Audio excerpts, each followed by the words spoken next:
Hello friends. चलो आइए आज हम इस वीडियो के ज़रिए हिंदी को आसान तरीके से सीखने की कोशिश करते हैं।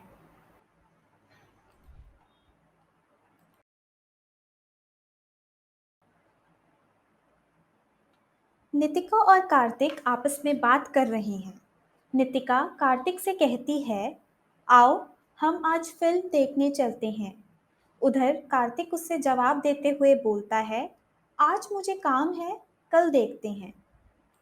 अब नितिका कार्तिक से कहती है, ठीक है, तो इस रविवार कपड़ों की खरीदारी करने चलते हैं। तो कार्तिक उसको जवाब देता हुआ बोलता है, इस रविवार मैं खाली नहीं हूँ, अगले सप्ताह देखते हैं।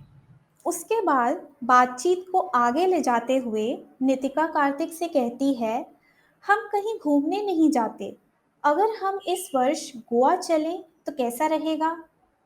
कार्तिक उसे जवाब देते हुए बोलता है, अभी सिर्फ जनवरी है, काफी समय है, देखते हैं।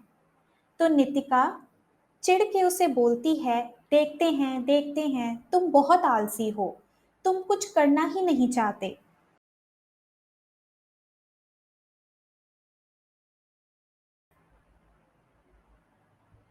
काल,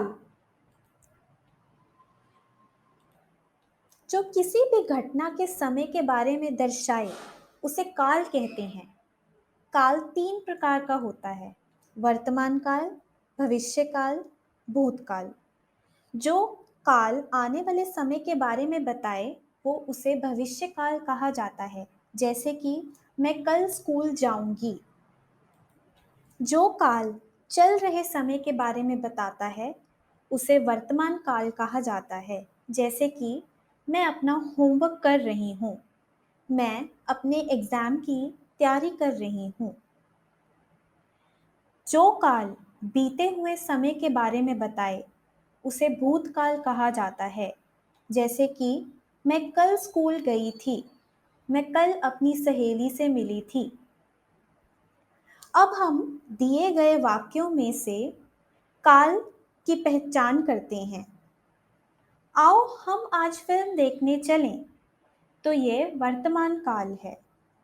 आज मुझे काम है, कल देखते हैं, तो इस वाक्य का पहला हिस्सा वर्तमान काल है और दूसरा हिस्सा भविष्य काल को दर्शाता है। संज्ञा, किसी भी व्यक्ति, वस्तु, जाति, भाव या स्थान के नाम पे जो शब्द यूज किया जाए उसे संज्ञा कहते हैं। अंग्रेजी में संज्ञा को नाउन बोलते हैं। दिए गए वाक्यों में से फिल्म और काम संज्ञा हैं।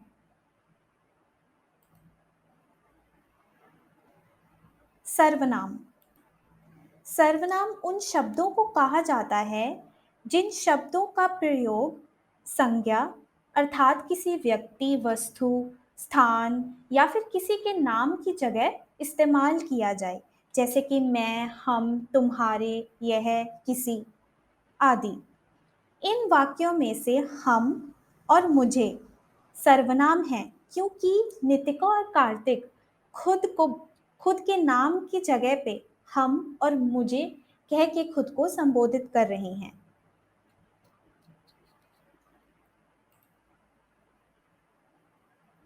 क्रिया, जो शब्द किसी व्यक्ति, वस्तु, स्थान इत्यादि के बारे में कुछ बताता है उसे हम क्रिया बोलते हैं।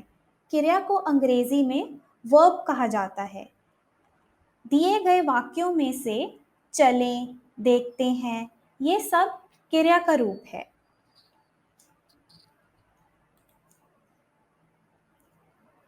अब नितिका कार्तिक से कहती है, ठीक है, तो इस रविवार कपड़ों की खरीदारी करने चलते हैं।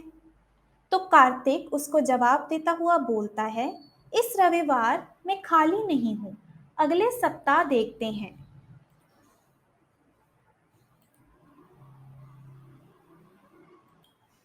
अब इन वाक्यों में से काल की पहचान करते हैं। ठीक है, तो इस रविवार कपड़ों की खरीदारी करने चलते हैं। यह भविष्य काल है क्योंकि यह आने वाले समय के बारे में बता रहा है। इस रविवार मैं खाली नहीं हूँ, अगले सप्ताह देखते हैं। तो इस वाक्य का पहला हिस्सा वर्तमान काल को दर्शा रहा है और इस वाक्य का दूसरा हिस्सा अगले सप्ताह देखते हैं भविष्य काल को दर्शा रहा है। संज्ञा। अब इन वाक्यों में से किसी भी चीज का नाम को संज्ञा बोलते हैं, यानी कि नाउन। अब इन वाक्यों में से रविवार, कपड़ों, फिर से रविवार, सप्ताह जिसको हम हफ्ता बोलते हैं, तो ये सब संज्ञा है। सर्वनाम जो कि संज्ञा की जगह पे इस्तेमाल हो सके, जैसे कि इस, मैं, इस, तो ये सब सर्वनाम है। सर्वनाम को हम अंग्रेजी में प्रोनाउन बोलते हैं।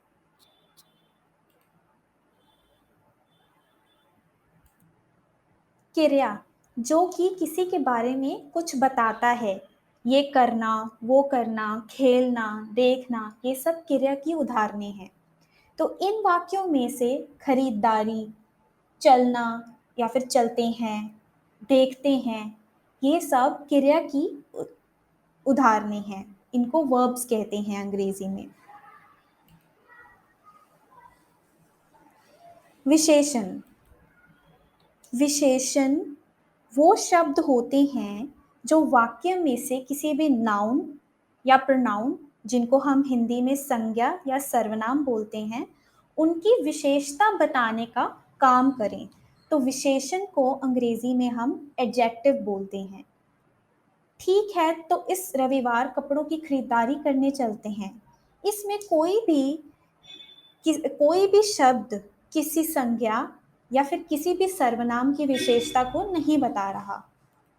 उसी तरफ दूसरे वाक्यों में से खाली एक ऐसा शब्द है जो कि समय की विशेषता को बता रहा है, जिसमें कार्तिक नितिका को बोल रहा है कि मेरे पास खाली समय नहीं है, अगले सप्ताह देखेंगे।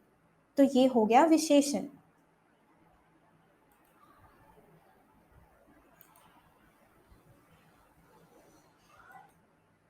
उसके बाद बातचीत को आगे ले जाते हुए नितिका कार्तिक से कहती है, हम कहीं घूमने नहीं जाते, अगर हम इस वर्ष गोवा चलें तो कैसा रहेगा। कार्तिक उसे जवाब देते हुए बोलता है, अभी सिर्फ जनवरी है, काफी समय है, देखते हैं। तो नितिका चिढ़ के उसे बोलती है, देखते हैं देखते हैं, तुम बहुत आलसी हो, तुम कुछ करना ही नहीं चाहते। अब हम इनकी की हुई बातचीत में से व्याकरण को देखते हैं। पहले आता है काल। पहले वाक्य में से हम कहीं घूमने नहीं जाते, ये एक सदाबहार सेंटेंस है, तो ये वर्तमान काल को दर्शाता है। दूसरी ओर अगर हम इस वर्ष गोवा चले तो कैसा रहेगा, यह आने वाले समय को दर्शा रहा है, तो ये हिस्सा वाक्य का भविष्य काल है। दूसरा वाक्य जो कि कार्तिक ने कहा था, अभी सिर्फ जनवरी है, काफी समय है, देखते हैं, तो ये वर्तमान काल को दर्शा रहा है। तो जब चिढ़के नितिका उसे वापस जवाब देती है कि तुम बहुत आलसी हो, तुम कुछ करना नहीं चाहते, तो ये उसकी खूबियों को बता रहा है जो कि आज ना ही कल चेंज होंगी। तो ये वर्तमान काल का रूप है। संज्ञा।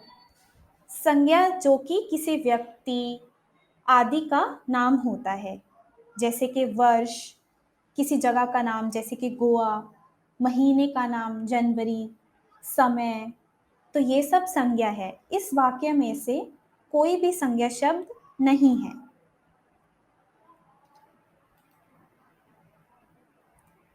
सर्वनाम। सर्वनाम वही शब्द होते हैं जो हम संज्ञा की जगह पे इस्तेमाल कर सकते हैं, जैसे कि पहले वाक्य में हम, इस, ये दो सर्वनाम हैं। दूसरे वाक्य में ऐसा कोई भी शब्द नहीं है जो सर्वनाम हो।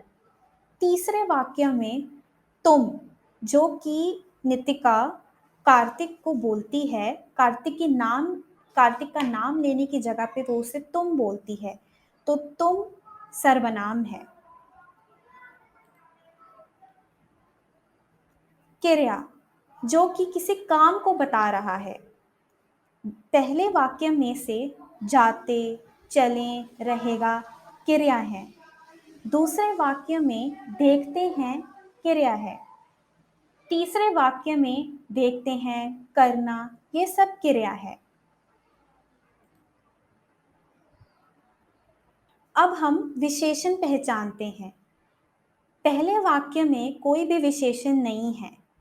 दूसरे और तीसरे वाक्य में काफी, आलसी, यह विशेषण है। यहाँ पे बहुत, जो कि विशेषण की विशेषता को दर्शा रहा है, यह भी एक विशेषण है। इसी के साथ आप सबका बहुत बहुत धन्यवाद।